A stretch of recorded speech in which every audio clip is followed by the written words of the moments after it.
As a leader, you may be asking yourself, how do I bridge the generational gap?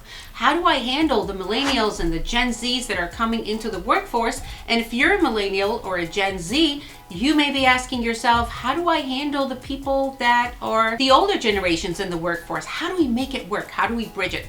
So right now there are about 4 generations in today's workforce. There's Gen Z, which was born between 2001 and 2020. The millennials that were born between 1981 and 2000. There's Gen X that were born between 1965 and 1980, and the baby boomers that were born between 1946 and 1964. So here are some of the common issues when it comes to bridging the generational gap. The first one is stereotyping. Each generation stereotypes other generations, and it's a shortcut. It's a mental shortcut to basically take a whole group of people and stereotype them one way or another, and that's a challenge. Number 2, there are a lot of communication gaps. Each generation communicates differently. There's also a big difference in work styles between the generations. So what do we do? How do we then bridge all of those generational gaps?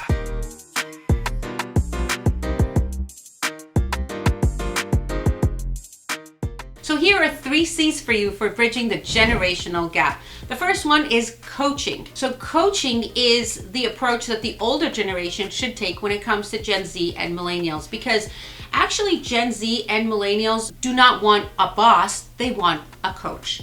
And it is the moral responsibility of each and every leader in the market right now to take a coaching approach towards the younger generations. They are looking up to you, they want to learn from you, and when you take a coaching approach and not a boss approach, they will listen to you, and there's a lot for them to learn. On the other side of things, allow them also to teach you. There are a lot of things that they know, mostly technological things, that can really benefit your work processes and things that you can learn from them. The second C is care and respect. In every situation where people are involved, and it doesn't matter what generation, what age, care and respect to other people goes a long, long way. And if you truly and genuinely care about the other person and respect them, there is a big bridge that is built right there, and that is a foundation of any relationship, no matter what the challenges are.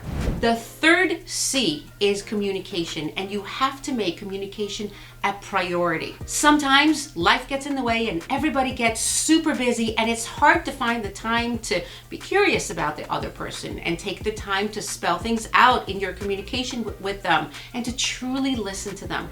But communication has to take a priority. It is the moral responsibility of any leader, today more than ever, to make relationships and communication a priority. It's great for success, it's great for everyone's mental wellness, and it's just a great way to handle relationships overall, at work and at home.